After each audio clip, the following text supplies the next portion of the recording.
welcome to CEC Gurukul lecture.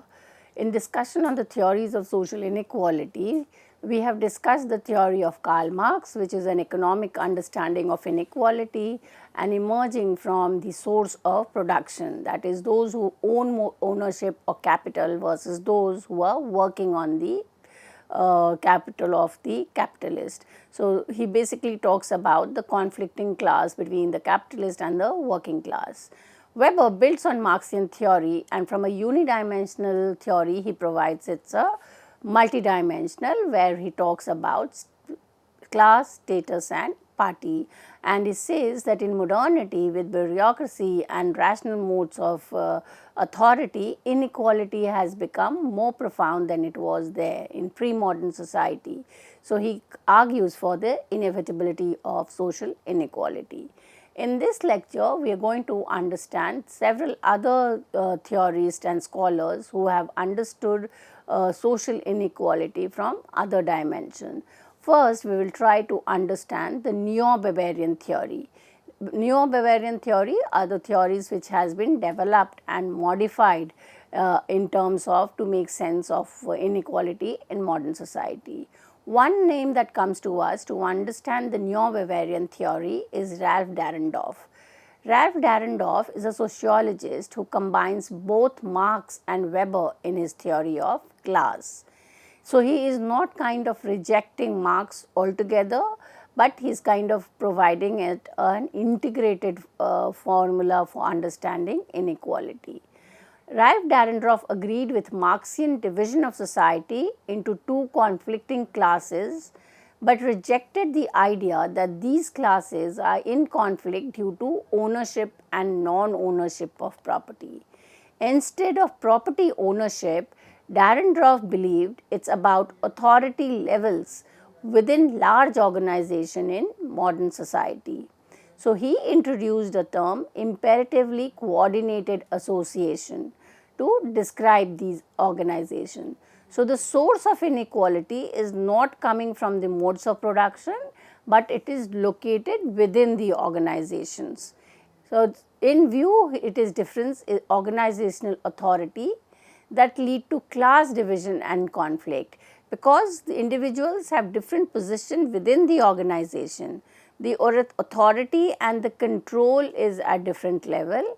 This creates the strata, and this is the basis of class division. Dahrendorf argued that the idea who owns the means of production important to Marx is now outdated, because now it could be in terms of the state owning the if it is a state owned property, then who is the capitalist class becomes significant. Now, in such situation, it would be the one who is kind of controlling or one who is on the superior position in charge of that property, and therefore, it is not always in the modes of production that we can locate inequality. According to Dahrendorf, importance is on authoritative power, which is responsible for shaping modern class division.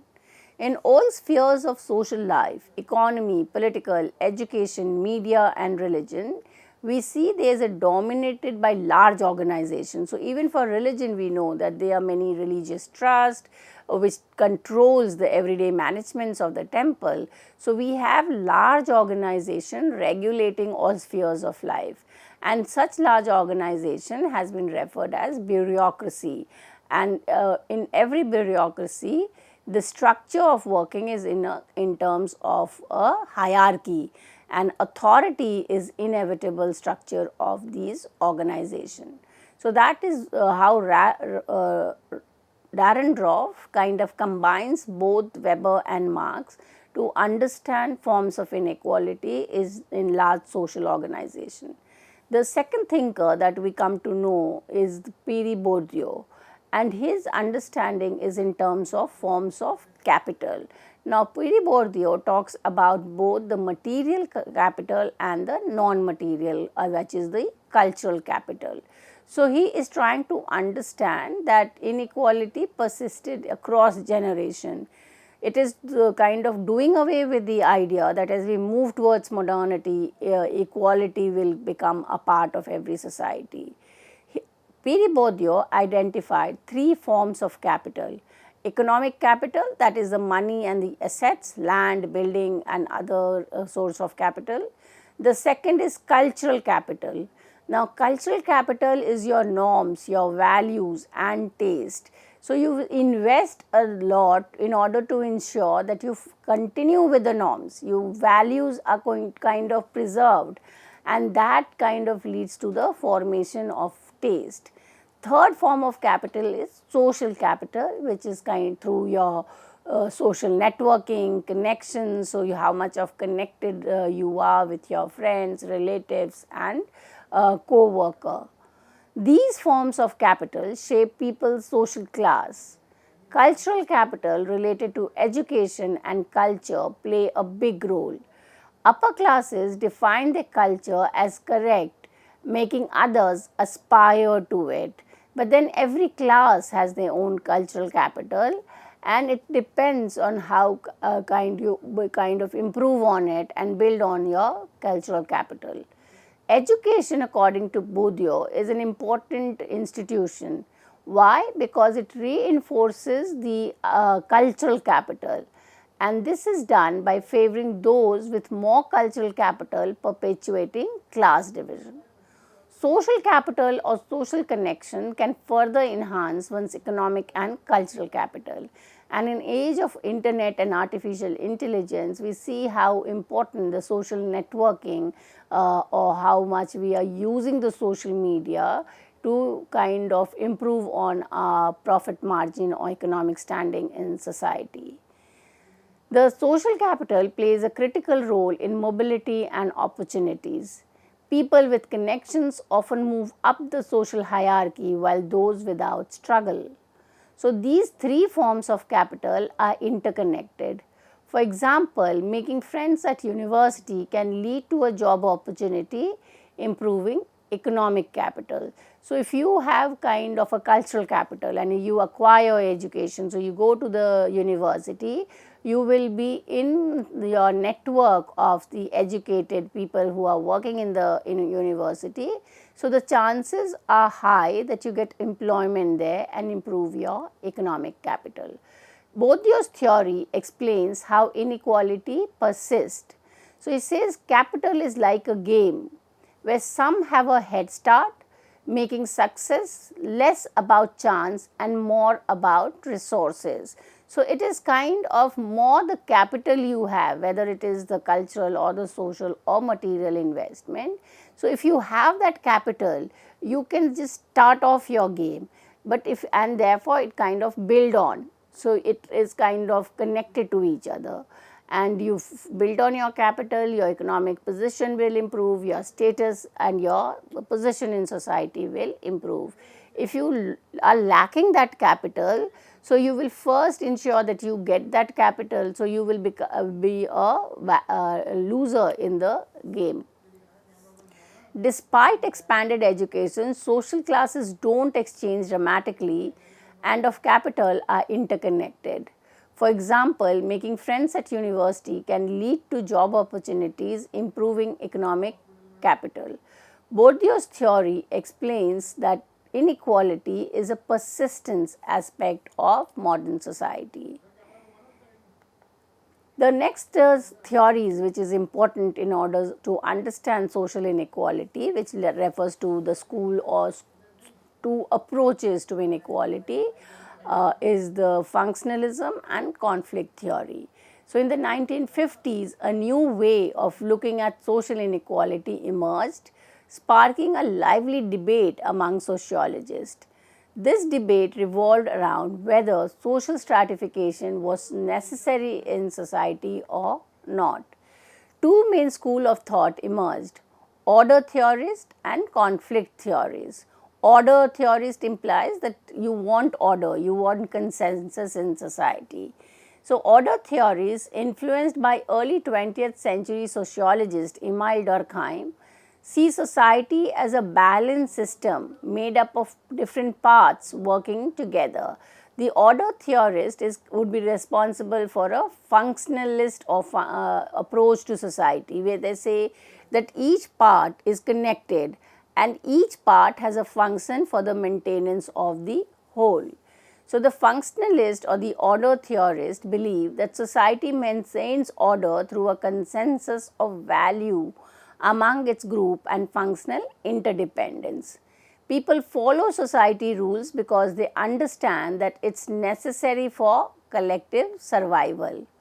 On the other hand, conflict theory, and Marx is the starting point for conflict theory, they view society as held together not by consensus but by the power of the dominant classes and elites who enforce their will on the majority. So, in the conflict theory, stability and order are maintained through coercion, not agreement. So, there will always be a conflict, and obviously through conflict the order will be kind of retained. People obey societal rules because they are forced to, not because they see a common purpose in doing so. So, the society is kind of influencing the collective behavior. It is important to note that real society are a mix of both order and conflict. So, if there is a society, there would be people who have different perspective, different approach to life. So, conflict is natural, and it is through conflict that order will kind of get back. They have elements of cooperation and shared values, as well as elements of power struggle and coercion.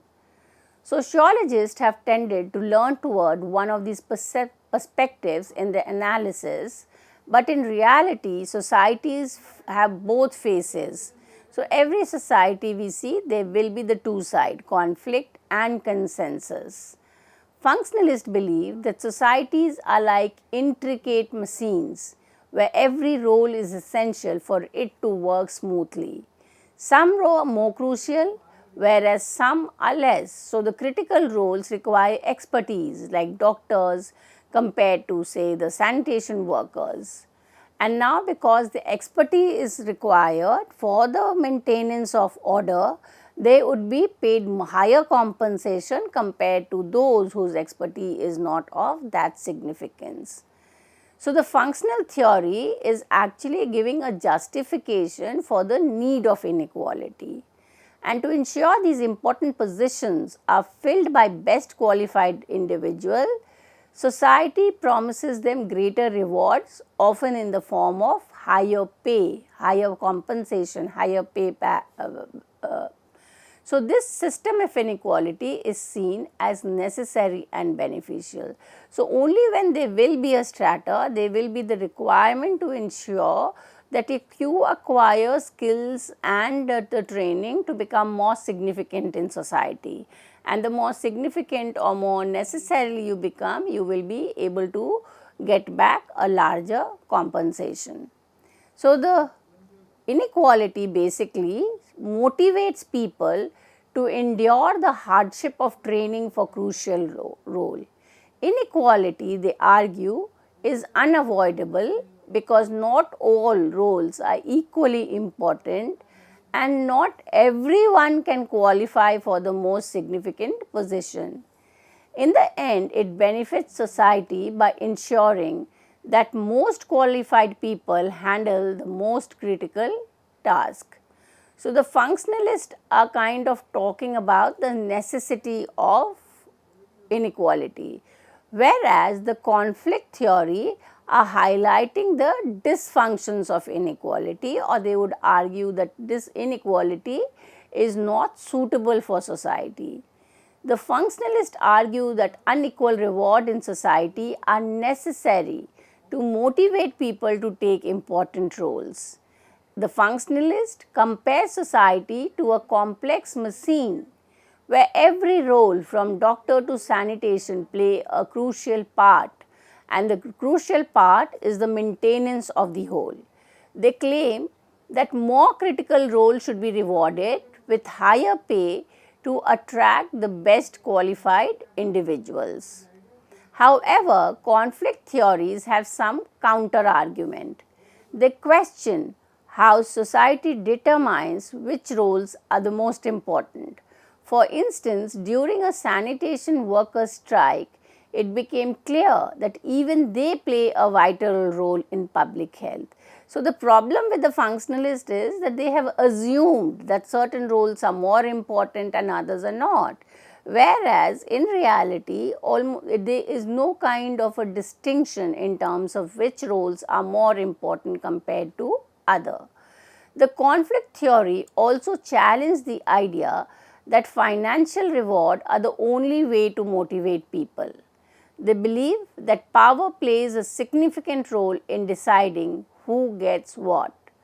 Doctors, for example, can demand higher salaries because they have power to deny their services. So, the more the power you have, the more the confrontation can take place, and therefore, the negotiation for higher package or higher compensation is possible. Moreover, conflict theories argue that the unequal distribution of reward is not necessarily justified even if some inequality is accepted. The conflict see the inequality as a result of powerful individuals protecting their privilege and coercing society into accepting it. So, in summary, this sociological debate revolves around whether inequality arises from the need to reward important roles differently or from the power of those at the top of society. And that is the argument between the functionalists who are talking for an order and giving significance to certain rules over the other, versus the conflict theory that is highlighting the dysfunctionality of inequality in society. Now, when we look into these theory, the next theory which is important is Lenski, Gerhard Lenski, and he kind of gives us a synthesis or a theory of synthesis. His theory on equality combines element of both the functionalist and conflict theories to explain why societies have unequal distribution of rewards. So, Lenski starts by saying that the most people act in their self-interest or in the interest of the group, and what they strive for is often in limited supply. This creates social conflict but also necessitates cooperation for survival. Lenski's first law of distribution states that people will share the fruits of the labor to ensure the survival and productivity of others who are necessary for them. However, problem arises when society produces more than what is needed for survival. Now, the question that is of significance is, if the production is more, that means there is surplus, who gets the surplus? And this, the group or individual who will get the surplus, a larger share of the surplus will obviously will be the ones who are in the class in the strata, whose power comes into play. Now, who decides who is going to get the surplus? Now, this powerful will decide how the surplus is going to be distributed, mainly based on their self-interest. Lenski's theory suggests that privilege, having control over part of the surplus, so that is a privilege that you will be able to control the surplus, is largely a function of power and to a limited extent altruism. Prestige, on the other hand, is influenced by power and privilege with some feedback. Lenski also looks at how technology and power level affects inequality. Primitive societies with limited technology have less inequality because they depend on cooperation for survival. So, the whole argument that modernity would ensure egalitarian society is again rejected, because when we have technology, some have more technology, and now technology will also ensure efficiency.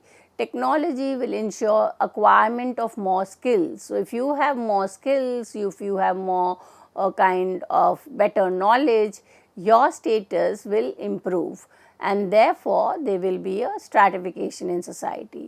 Whereas, in pre-modern society where there was limited technology, people were dependent on each other, the cooperation of each other for survival. So, stratas would be limited. Advanced societies with technology will have more inequality as power plays a larger role in distributing the surplus.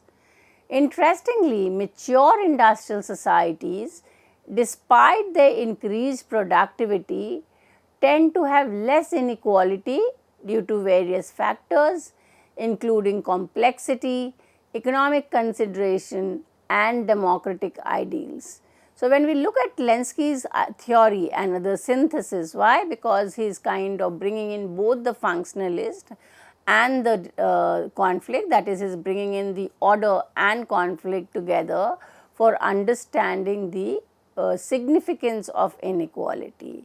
So, in summary, Lenski's theory explains why inequality exists, how it varies across societies, and how technology and power influences it. So, we have kind of have a good understanding, a good idea of the various theories of social inequality, starting from Marxian theory of class to Weber's three-dimensional theory, and then we have had neo-Weberian theories, P.D. Bourdieu's concept of capital, the functionalist theory and the conflict theory. So, if we were trying to come to the conclusion, we see Marx and Weber had different views on why inequality exists in society. So, to repeat, Marx believed it stemmed from who controlled the means of production, with a ruling class dominating not only economically but also politically and socially. Marx saw capitalism end as inevitable through a workers' revolution leading to socialism and then communism. Basically, it has been discussed in the previous, but to repeat, Marx says that the working class and the capitalist would come to a class conflict due to the conflicting interest. There would be the class revolution, and this revolution would completely lead to a classless society and form a communist or a socialist society. Weber, on the other hand, saw inequality arising from the complexities of modern society, and he thought that power elites control bureaucracy, not just property. And who are the power elites? The power elites are those who are higher in authority position, they have higher social prestige, and therefore, they are the ones who basically decides the distribution of power. So, Weber was pessimistic about eliminating this form of inequality in large complex society. So, if we look into and contrast Marx and Weber, Marx was saying that after a period of time, inequality will kind of disappear and it will lead to a classless or a egalitarian society. Weber is just opposed to this, and he says that as we become more modern, as we become more technologically strong, inequality will further become more strong and it will be more complex system of inequality. So, Marx's specific ideas evolved, his influence remains with modern theories building on his work.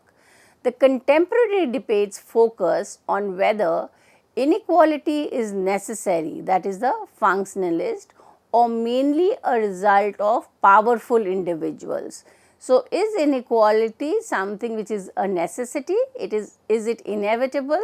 For the maintenance of the whole, you will require that there is a strata, there is interdependence among the parts and for the maintenance of the whole. This view is contrasted to the conflict who are saying that because of difference in power and authority, the distribution of resources is uneven and that will lead to a conflict. But the the last theory was the Lenski's synthesis, which suggests that inequality causes can vary with technology and development level. So, with this understanding from Marx to the contemporary Lenski's synthesis, we have discussed the various theories and perspectives on social inequality. With this, I come to an end of this lecture. Thank you.